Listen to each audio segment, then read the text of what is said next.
kayong Bicolano? Sagabo. Ayan, okay. Yung pagkakataon na sinabi niya sa akin na huwag ko siyang papabayaan nung bago siya ma-angioplasty. At walang ibang pinili siya sa akin. Mare, huwag mo akong papabayaan. At I was so touched kasi ang sabi niya sa akin, pamilya ka sa akin. Sabi ko, Maya, maraming salamat. At nagtataka ako, bakit ako people, sinabi niya yun sa akin na it was, you know, a few hours before the angioplasty. Parang sa akin kasi parang hindi ko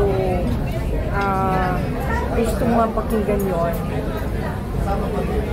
Pero sinabi niya, kaya nagtataka ako at parang meron akong napipil na sana wag naman. Kaya sabi ko, Mare, pray lang, dasal, darating ako dyan. Tapos sabi niya sa akin, aantayin kita, Mare, aantayin kita. Nalungkot ako dahil hindi ako nakarating dahil sunod-sunod yung mga appointments sa office. Pero yung after nung surgery niya, sabi niya kay Edita at saka kay Jen, sabi niya akin yung cellphone ko. Walang ibang tinext, kundi ako. At ang sabi niya sa akin, maraming thank you uli. At maraming salamat na nabigyan mo ako ng pangalawang buhay. I love you very, very much, Mare. Yun lang ang bakit pangalawang buhay? Hindi ko alam.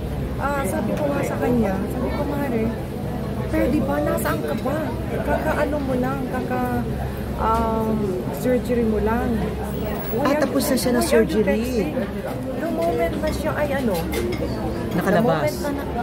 Nalumabas after surgery. Ako nag-recuperate siya. At natauhan na siya, no? Yun ang tinext niya sa akin. So, sabi ko sa kanya, magpahinga ka muna, pwede ba? Wag ka munang mag-text dyan. Kasi, kailangan, mag-rest ka lang muna, sabi ko.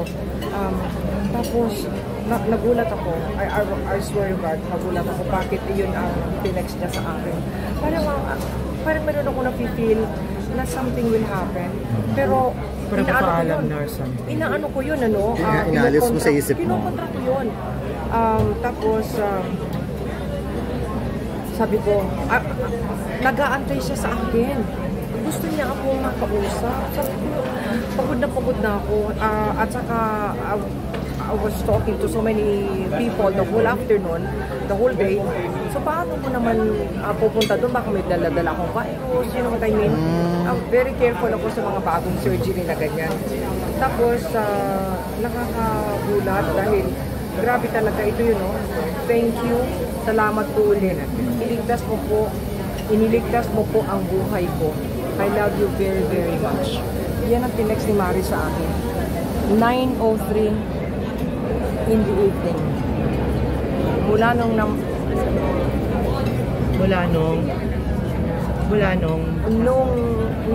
namalayan na nagkamalay siya, ito ako ang tinext.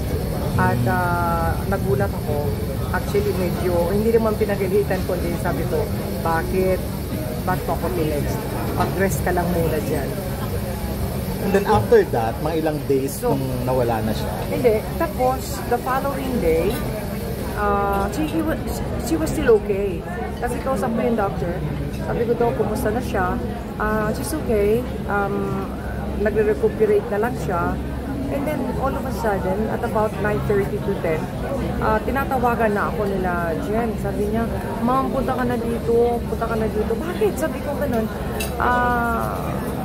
Medyo hindi maganda ang lagay kasi masakit daw ang dibdib. Sabi ko, okay. Meron akong appointment ng 11 o'clock. Sabi ko, teka muna.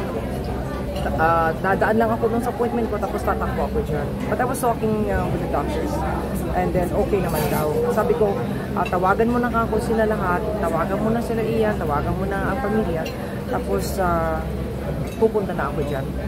And then there was another call from the doctor through Jen.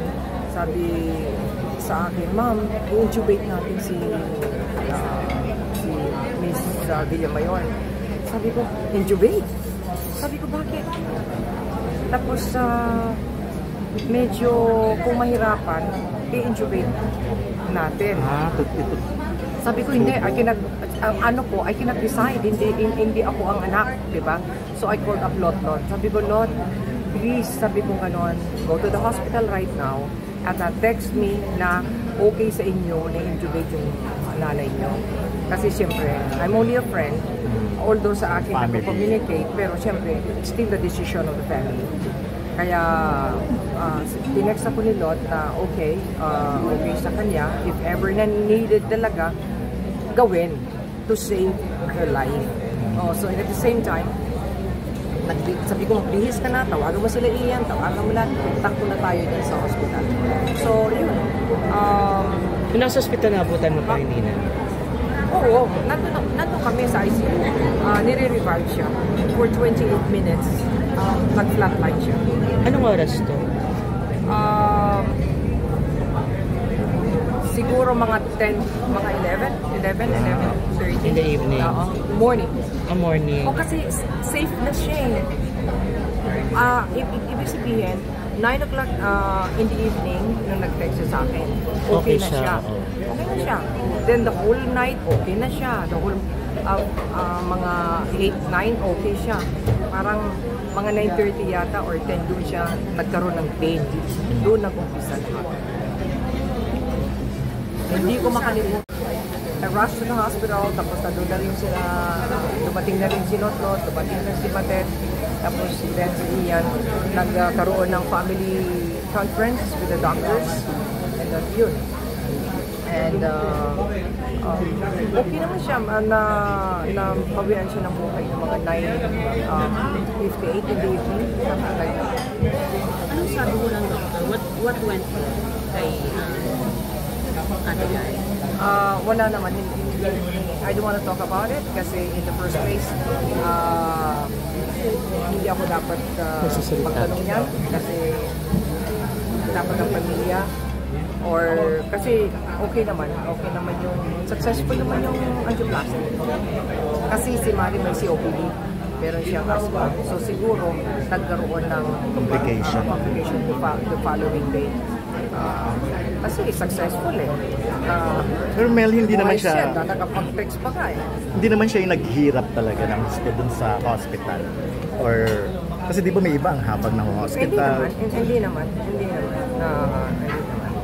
Okay naman yung okay naman yung nakita ko.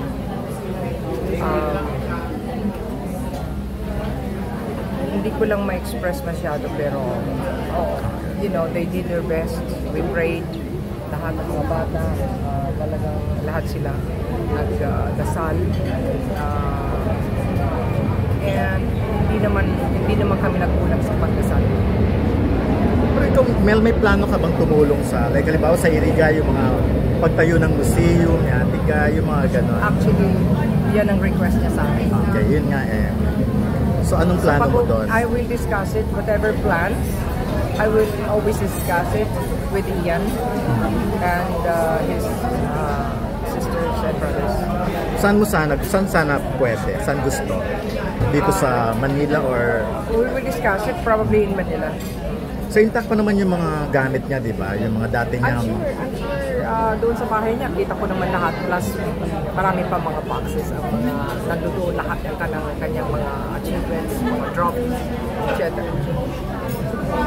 I'm sorry, nalita ko na dating. By the way, I'm a friend of Attorney Luz Collins, if you know this. Luz, with your brother yata, si Attorney. Yes. Si Fiscal. Si Fiscal. Sorry. Are you also with I'm with